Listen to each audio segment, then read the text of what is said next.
Lies of P. This game. This game. Oh Lord. Yo, what's good? What's good, people? It's your boy Senzu. Back at it again. Men and women of culture. Welcome back to the channel. Today we're going to be talking about Lies of P. And we're also going to be talking about why this year's Game of the Year nominees awards wrong. Because this particular game wasn't in the lists. Now, make sure to like, comment, and subscribe. Put in the comment section down below what you guys want to think. So basically, for anyone who's watching this video, beginning of the video, the TLDR for this video is everyone should play Lies of P. And when I say everyone, I mean every single person should play Lies of P. Trust me, just do it. Yes, it might be difficult, but just do it. But if you're still here and you want to watch till the end of this video, make sure you do. We're going to have a lot of fun and we're going to talk about why Lies of P to me is a Game of the Year nominee. Without further ado, let's jump into the video. So, right off the bat, we saw the Game of the Year award nominees. And to be fair, this year of the year 2023 has been a stellar year in regards to game quality, game candidates, like Game of the Year candidates. This year has been stacked. We're talking about indies, we're talking about RPGs, we're talking about racing, we're talking about fighting. In every single category of games, we have never seen a year so stacked, maybe apart from 07. A year so stacked whereby we have games at every single category that all slap, minus the FPS games such as Call of Duty, Modern Warfare 3, which isn't really hot right now, but still a good game depending on who you ask. Now, the reason why I bring this up is because I didn't see a particular game in the nominees. What do I mean by that? So, I'm not a Soulsborne gamer. I'm not a Soulsborne content creator. I mean, the first Soulsborne game I ever played, or Souls-like game per se I've ever played, was Lords of the Fallen. Never finished it. Put about 2 hours into that game. Didn't really give a thought about it and stopped. Closed shop. I got Elden Ring last year and put about 12 hours into the game.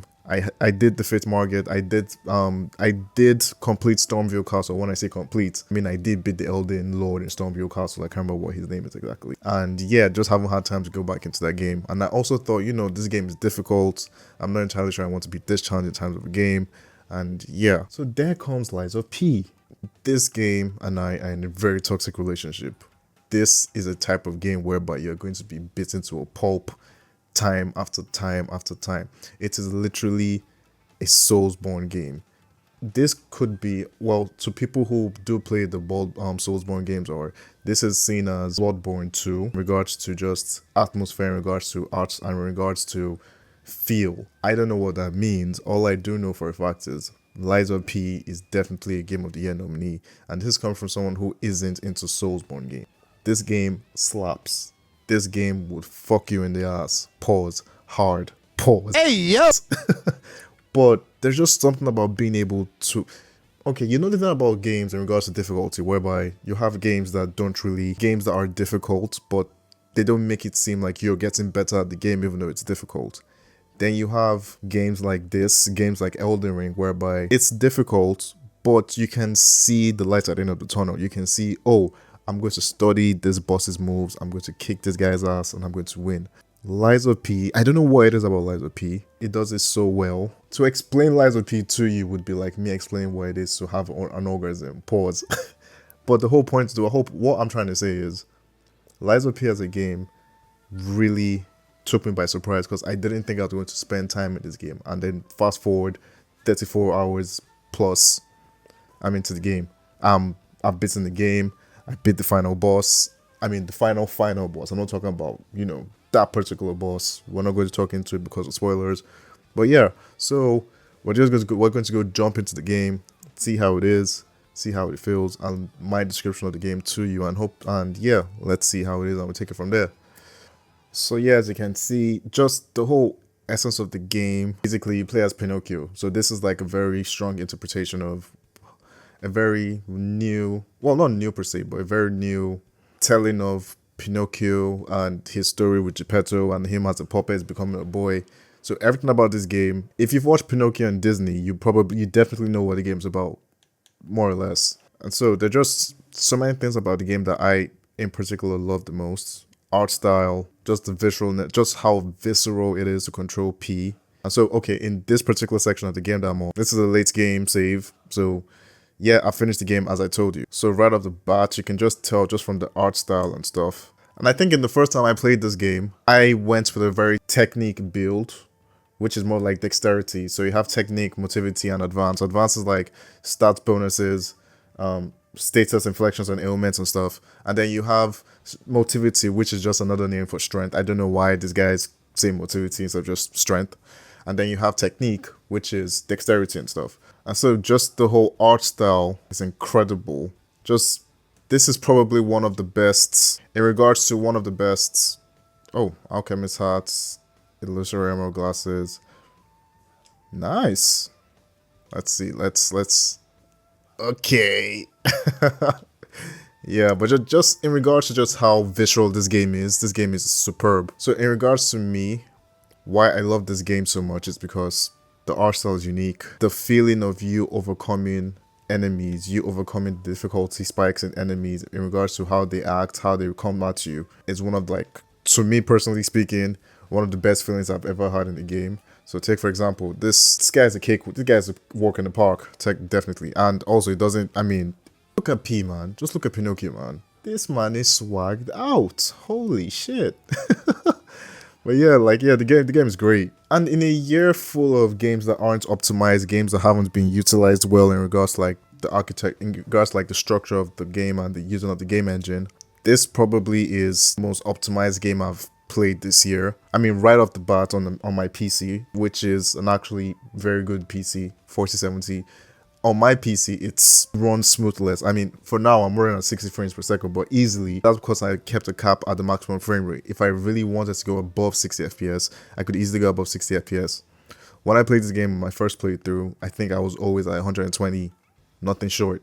But yeah, everything about this game slaps, man. And then there's also, like, parrying and stuff, which is very similar to Sekiro. A lot of people say this game is very difficult in regards to, like, on the rank of Soulsborne games. I I couldn't tell because I've never really played that many Soulsborne games apart from Elden Ring. And because Elden Ring is open world, you can actually cheese the game if you want to. But this game, holy, there are some particular enemies that are just disgusting, man. Like, similar to Bloodborne, there is something in this game whereby if you block, you lose some health, but only temporarily. You also have the opportunity to get that health back depending on how aggressive you are in terms of your playstyle, in terms of how dominant you are in regards to how, you want to run things and how you actually want to do things. So that's one thing about this game that apparently is very common amongst people who play Bloodborne and Soulsborne games that is different. And this game is creepy. I mean, this is the new game plus, but this game does get scary. So if you aren't really into scary games, like, just look at that. Just look at the reflections, man. This game oozes with style. It oozes with just this is like a bona fide next gen game that people don't talk about. Literally. Yeah. I remember the first time I beat this guy. Honestly, to be fair, the first time I did face this guy in the first playthrough, it wasn't really that difficult. I mean, I didn't really go through much in playing this game. So we can talk to you guys. So you can see level 80, playtime 34 hours, 11 minutes, number of players too. So yeah, this, especially for someone like me, this is a Game of the Year nominee. This is an easy Game of the Year candidate to me in particular. Lies of P. Should you get into the game? Should you not get into the game? Should you maybe chill for a bit? Maybe, wait till there's a sale. It's on Game Pass, so really I don't think that's a good excuse for you not to play this game. Advice from me to you would be, try it out. If it gets difficult, persevere. It's that type of game. It's a Soulsborne game. These games are built on difficulty, but it's not built on cheap difficulty. It's built on, okay, it's difficult. Okay, so let's say, for example, you come across a boss, a name like the White Lady. There is a boss called the White Lady. So you come across the White Lady, she kicked your ass a number of times, but you can tell that, okay, kicked my ass this time, but I know I can kick her ass next time. And that's how it gets you. So you're in that continuous loop, that continuous cycle whereby you are trying to win by studying the boss's patterns, by figuring out how to parry on time and things like that. So yeah, definitely to me, easy Game of the Year nominee. My top, okay, you know what? I'm not going to say that. That's going to be a video for another day. But in regards to my game of the year, this is an easy top 3 for me. Easily top 3. I mean, number 1 being Baldur's Gate 3, which I might do a video on, but who knows. But yeah. Impromptu, I know. I usually don't do reviews. This isn't a review. This is more of like my thoughts on what I love about this game, what I truly appreciate from this game, and why I want you guys to jump into the game as well. I want to hear your thoughts. I want to hear what you guys think. Also, if you've been playing Lies of P, I want to know your build, I want to know your stats, I want to know how you found the game, and if you're ready for a sequel. I know I am, but at the same time, it's like, you need to give the devs some time to chill and grasp everything. You get what I mean? Thank you guys for watching the video. Hope to see you again soon. Take care. Bye.